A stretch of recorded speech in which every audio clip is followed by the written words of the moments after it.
My fiancée asked for a break to explore a new guy. I vanished. Now she's a ghost in my new city. Let me state this plainly, because the truth doesn't need decoration. My fiancée, Sloane, looked at me across the breakfast bar in the apartment I was secretly planning to buy for us and said, "I need a break. I think I have real feelings for someone at work, and I need space to figure that out." I didn't scream. I didn't beg.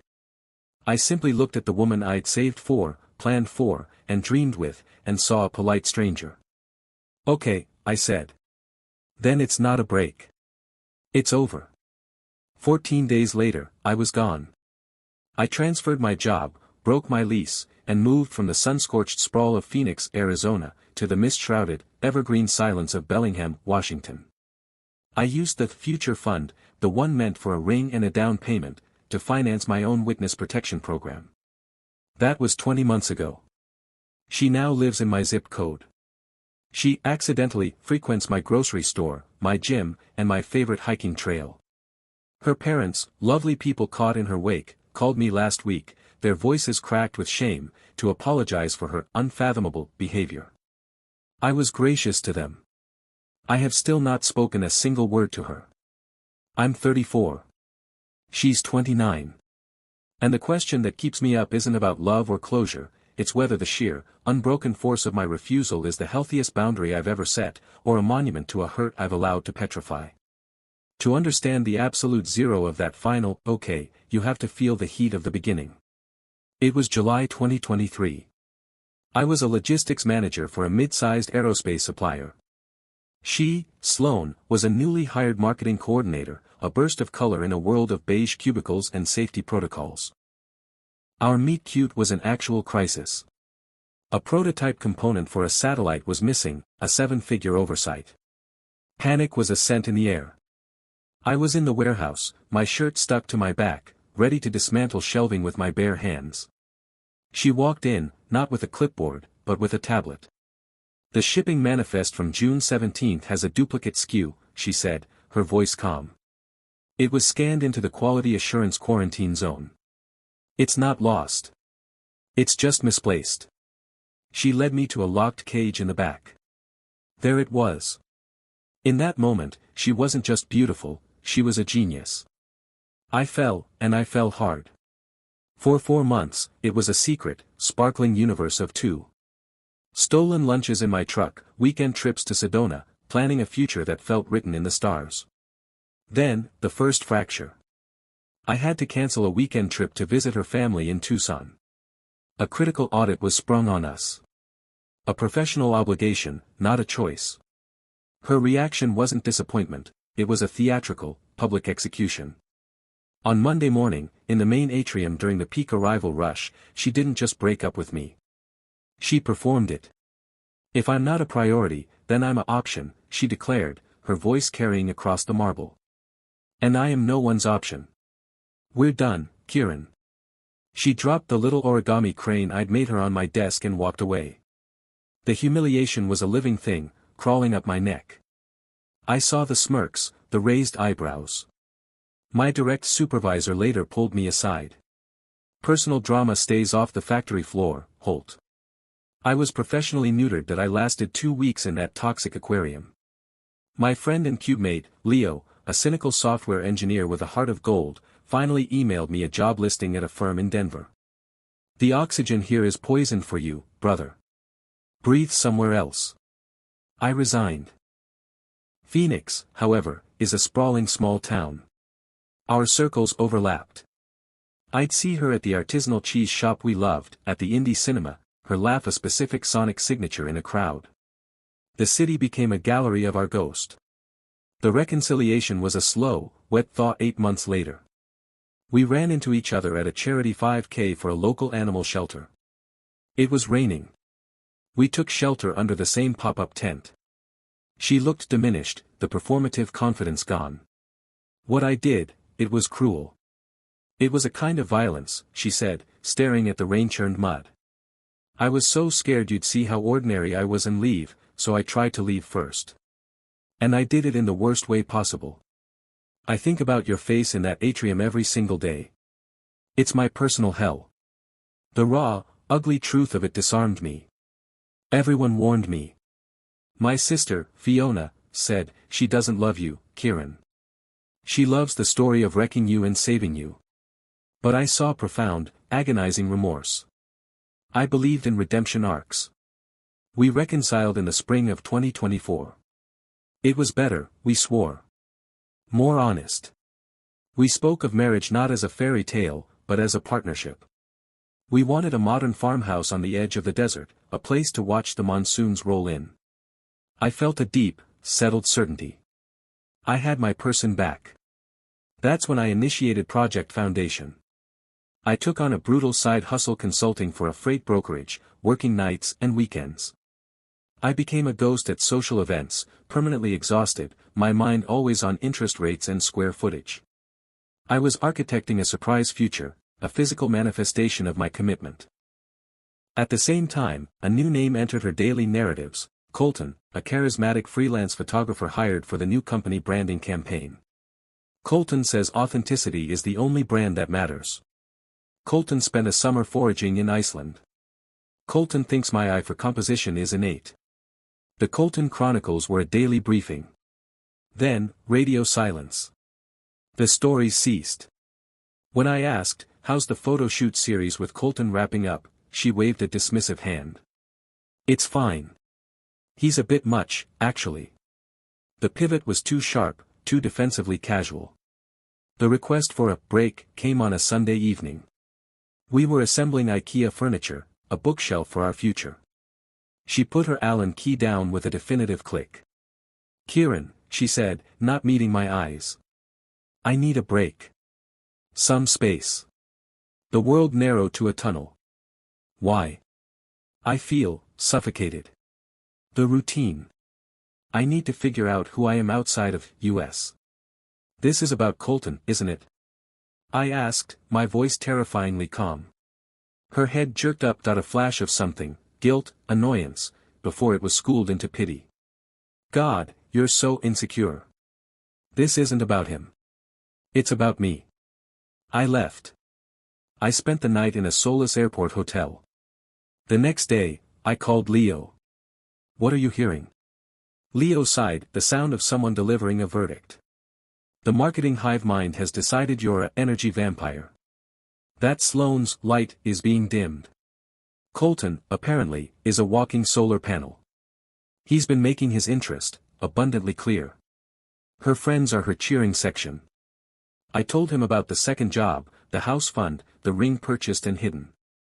The silence was long and heavy. You built a fortress, man, he said softly. And she thought you'd deserted the castle. 2 weeks of torturous silence. Then, a text, can we please talk? Just talk. We met at a desert botanical garden, a place we loved. The air was crisp. I felt hollowed out, scoured clean by the truth. Talk, I said. She delivered her monologue, my emotional absence, her need for spark, the feeling of being an accessory to my life plan. I let her finish. Then, I said, I've been working 70-hour weeks to save for a down payment. I have a ring. I was going to propose on your birthday and give you the house blueprints. That's where I've been. That's the routine you felt suffocated by. One question from you, Kieran, are you okay? Would have changed everything. The transformation on her face was a horrific, fascinating play in 3 acts. First, stunned disbelief. Then, dawning, catastrophic understanding. Then, for one unforgivable second, a bright, sharp gleam of pure calculation, a house, a ring, before it all collapsed into a mask of tragic, wide-eyed despair. You were, why didn't you tell me? Because it was a surprise, Sloane. The grand, romantic gesture you always talked about. But while I was drafting floor plans, you were letting your friends critique my energy and entertaining advances from a freelance photographer. That's not a communication breakdown. That's a failure of faith. Of loyalty. I never cheated. You auditioned a replacement at the first intermission. I snapped, my control finally cracking. The show wasn't even in trouble. We're done. Do not contact me. The pain that followed was acute, but clean, like a bone reset. I couldn't stay. I requested an emergency transfer to my company's Pacific Northwest division. I chose Bellingham for its geographic and emotional opposite, gray where we had sun, green where we had dust, quiet where we had noise. The future fund bought my escape. A week into my new life, Leo called, his voice thick with guilt. She ambushed me at the coffee cart. Full waterworks. Said she was destroyed. I caved. I told her. About the house. The ring. He took a shuddering breath. She cried. Hard. Then she got scarily quiet and muttered, almost to herself, he was going to buy me a house.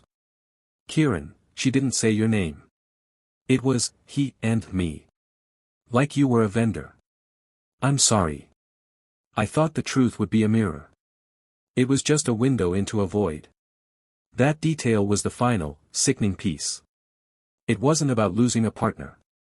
It was about a missed acquisition. The hurt solidified into something colder and stronger, resolve. Bellingham was my sanctuary. I rented a cottage with a view of Bellingham Bay and the distant San Juan Islands. I learned to identify mushrooms on hikes in the Chuckanut Mountains. I bought a kayak. I started reading fiction again. I was relearning how to be a person, not half of a couple. Then, December 2025. A trip back to Phoenix for the holidays. A friend's sprawling, noisy party. And there she was. Our eyes met across a room full of laughter and old memories. She offered a small, wounded, hopeful smile. And for one treacherous, heart-stopping second, an ancient, conditioned response fired in my chest. A phantom pang. My friend, Silas, leaned in. She asks about you, you know. To everyone. The Colton thing blew up. He was a fraud, apparently. Maxed out credit cards and a pregnant girlfriend back in Portland. She looks, unmoored. I left the party without saying goodbye. The ghost of that feeling followed me like a chill. The day before my flight back to Bellingham, Silas called. Kieran. I've been deputized as a diplomat. Sloane got a job with a green tech startup in Bellingham. Her college roommate is the COO. Her car, it's in the shop. She needs a ride up the coast. She's desperate. Any possibility? No, the word was a stone. It's a 2-day drive, you could talk it through. Proper closure. Closure, I said, is the realization that the story is over. I've read the last page. I'm not rewriting it. The answer is no. And if you're my friend, this subject is now closed. Back in Bellingham, I believed the universe had received my memo. I was wrong. 10 days later, on a foggy Saturday morning, I was on my favorite loop trail at Larrabee State Park. I'd stopped at a cliffside overlook, the bay a sheet of hammered silver below. The air smelled of salt and damp fir. Kieran, wow. Small world. I turned. She was there. In head to toe, tags probably still on outdoor gear. Not a hair out of place. She wasn't breathless from a hike, she was poised. What are you doing here, Sloane? Hiking, it's so breathtaking here. I just moved, you know. Wild coincidence. The anger that rose was pure and clarifying, there are 100 trails within 20 miles. This is a specific overlook on a specific trail.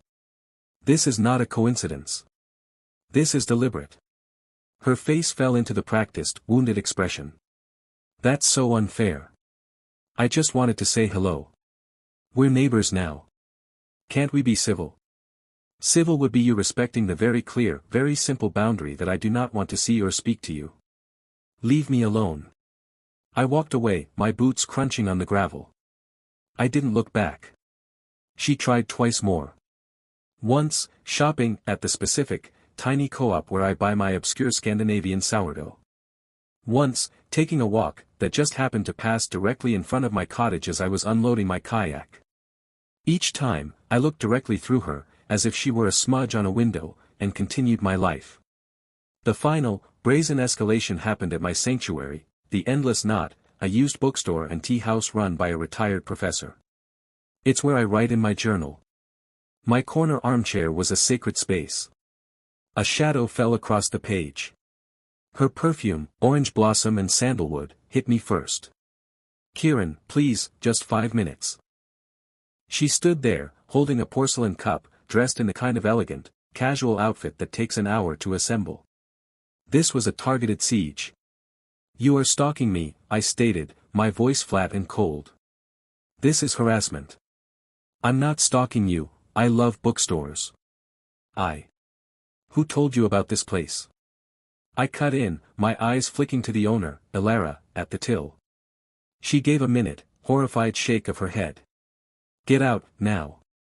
The public performance began, the single, perfect tear. The trembling lower lip. I made a mistake. The worst mistake of my life. I was confused and I listened to terrible people. I threw away everything. I lost the man who was going to buy me a house. The quote. The Leo report, verified live. The quiet bookstore fell utterly silent.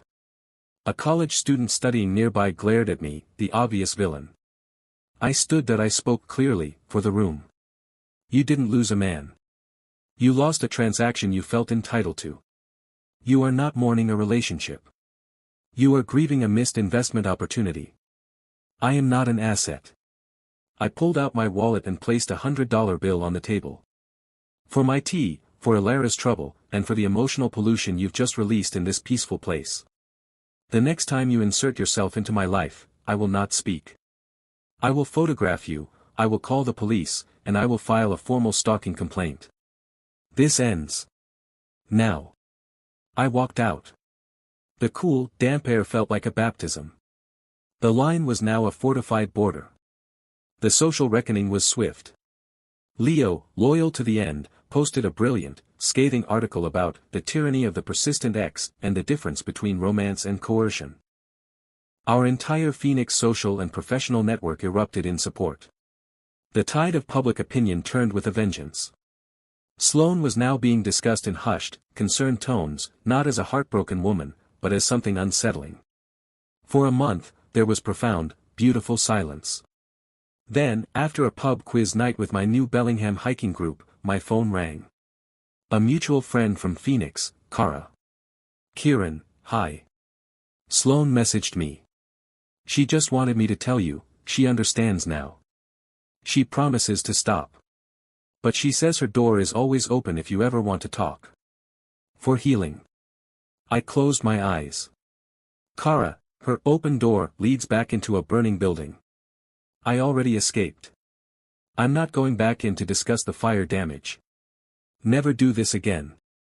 It was a masterful, manipulative feint. The graceful, pseudo-enlightened withdrawal, positioning herself as the merciful one waiting on my emotional evolution. The true, lasting resolution came from a place of deep, old-fashioned decency. For days later, my phone rang. Walter Vale. Sloane's father. A retired history teacher, a man of measured words and deep principle. Kieran, he said, his voice raspy with a fatigue that seemed bone-deep. It's Walter. Irene is here with me. Speakerphone clicked. We are calling, Irene began, her voice trembling with a forced control, to offer our most profound apology. For our daughter's behavior. Her relentless pursuit. We were unaware of the severity until recently. You don't owe me an apology, I said, and meant it. They were victims, too. We do, Walter stated, his tone brooking no argument. We raised her to hear, no, we failed. We confronted her last night. She has constructed a narrative. In it, she is the star-crossed heroine, thwarted by gossip and bad luck. She cannot, or will not, see that she is the author of her own tragedy. Irene's voice broke.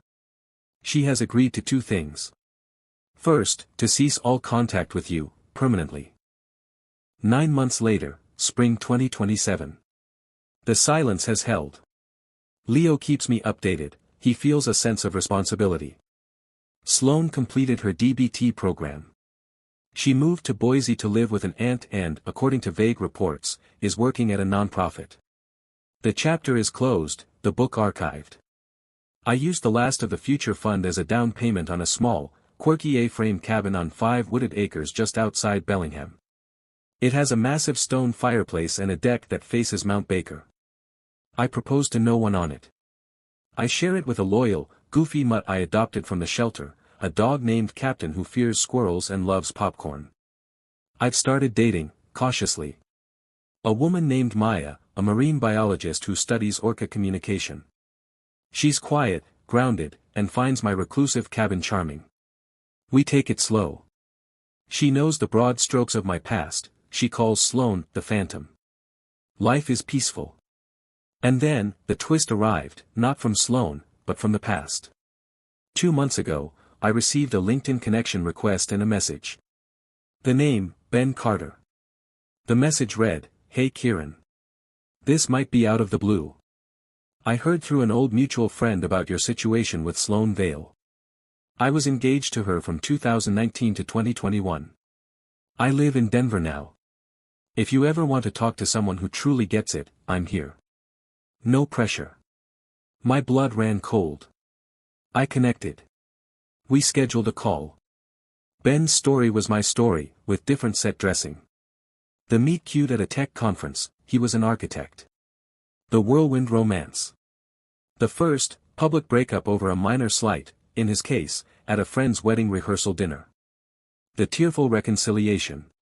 The secret plan to build a house, for him, it was a custom-designed modern home. The new guy at her work, a rock climbing instructor named Dex. The request for a break. The discovery. The moving away, he chose Denver. And then, the follow-up. The coincidental moves. The park bench encounters. The social media campaigns. It was a playbook. My case was just a later edition. Her parents? I asked, my mouth dry. The same call, Ben said, a grim laugh in his voice. The apology. The therapy promise. Walter and Irene are good people trapped in a nightmare. They genuinely believe each time is the last time. After me, I heard from a guy before me, a lawyer in Seattle. It's a pattern, Kieran. She doesn't love us. She loves the project of us. The planning, the secret saving, the future building.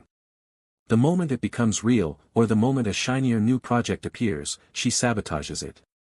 But she can't let the old project go, because abandoning it means admitting she failed. So she stalks the ghost of it, trying to force it back to life, to prove she can. The revelation wasn't devastating, it was liberating. It wasn't about me. I wasn't uniquely flawed or uniquely wonderful. I was a type in her script. The provider character. Ben was the architect. The lawyer was the intellectual. We were interchangeable sets for her repetitive drama. I thanked Ben. We've stayed in touch, a fellowship of survivors. Last week, I was on my deck with Maya, grilling salmon. Captain snoozed at our feet. The sunset over the bay was a watercolor of pink and gold. I told her about Ben, about the pattern. She listened, then squeezed my hand. It makes her less of a monster and more of a tragedy, doesn't it? But it doesn't change what she did to you. No, I agreed. It doesn't. But it finally makes it make sense. The final piece of the twist came yesterday. A letter, postmarked from Boise, arrived. Not from Sloane. From Walter Vale, Kieran. I hope this letter finds you well and that it is not an intrusion. I won't mince words. After Sloane's move to Boise, Irene and I finally sought our own therapy. The therapist suggested we needed to understand the pattern, not just the incident. We hired a private investigator, for our own understanding, not for legal action. We discovered Ben Carter. And we spoke to him. And then we found the man before him. We now see the pattern you lived through. The same pattern. We are heartbroken in a new, deeper way. We are sharing this with you not for your sympathy, but for your absolute vindication. You were not wrong. You were not too harsh. You were a victim of a pathology we failed to see. We are taking steps now, legal guardianship steps while she is in a stable phase, to ensure she stays in continued, mandated treatment and cannot easily relocate to repeat this cycle. It is the hardest thing we have ever done. You deserve the future you were building.